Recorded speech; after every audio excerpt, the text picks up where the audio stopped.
Hi guys, this is me, Alex, and today we're doing part 2 of Rowley Jefferson's awesome, friendly, spooky stories. Now, last time we read about is that Rowan had hair all over his body and the parents gave him the talk. So let's find out what happens next. Well, that made Rowan's parents laugh, and Rowan felt embarrassed because it took them a long time to stop laughing. Ha ha ha, ha ha, ha ha. After Rowan's dad wiped the tears from his eyes, he said Rowan was still a boy, but he was a different kind of boy. And when Rowan asked what he meant by that, his dad gave him some bad news. "You're a werewolf, son." This was definitely not what Rowan wanted to hear. But when Rowan's mom saw the worried look on her son's face, he said this was a day to celebrate. Rowan's parents told him he came from a long line of werewolves, and suddenly the pictures on the staircase wall made a lot more sense to Rowan.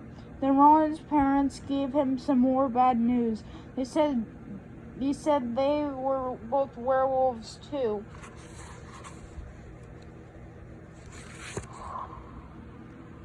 Rowan started remembering clues growing up that should have told him his parents were werewolves, but he guessed deep down he didn't want to admit the truth.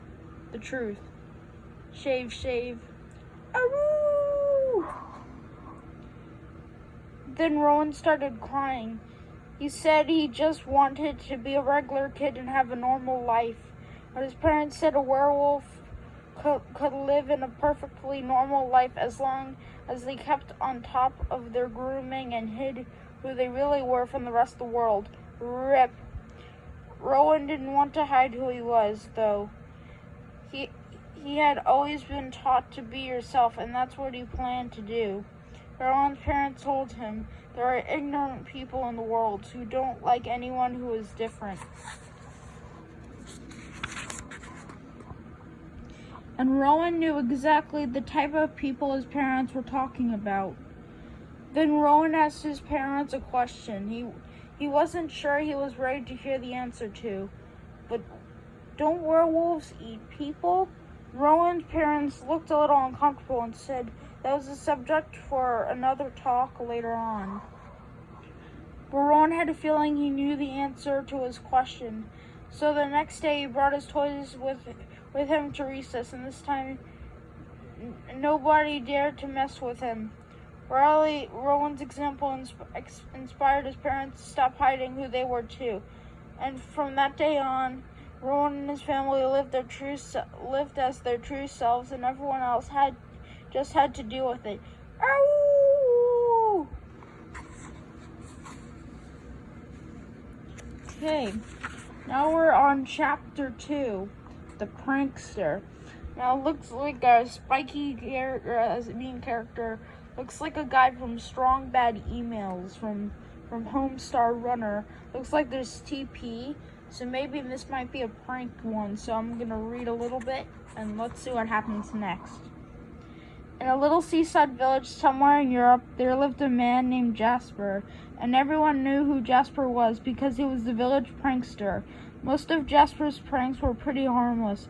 One time he covered the baker's car in gift wrap, and another time he filled the village's only phone booth with popcorn. Hee. Snort.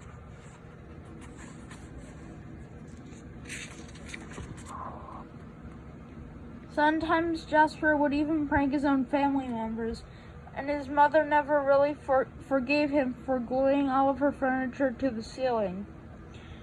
But Jasper's most famous prank was the time he put the mayor's underwear up a flagpole, which everyone thought was pretty hilarious. Well, everyone except the mayor.